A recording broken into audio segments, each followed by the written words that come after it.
今日新闻要邀请咱乡亲来去看戏，导演叶天伦小人刷几出精彩影视作品，拢是以台北大稻埕作为故事的场景。最近接受邀请，将1999年的电影《天马地房》，甲要上演的这个台语电视剧《老古婆的古董老菜单》等等7支作品，拢放伫大稻埕100年穿梭影视前展出，嘛有观众看到大稻埕为1920年代到2020年代、2020年之间100年的故事。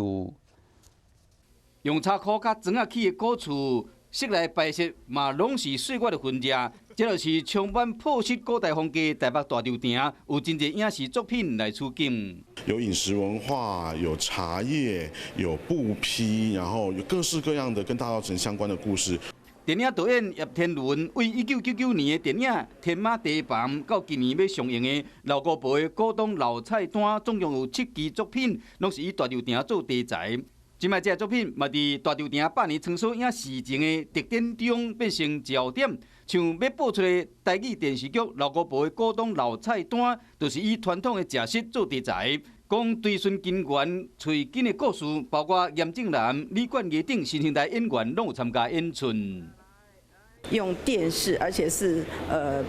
源源不断的电视剧能够累积起来的时候，我们的后代一定对自己的文化能够非常的了解。大稻埕唔但记载台湾的历史，伊的风采嘛将伫新的世代中继续传承。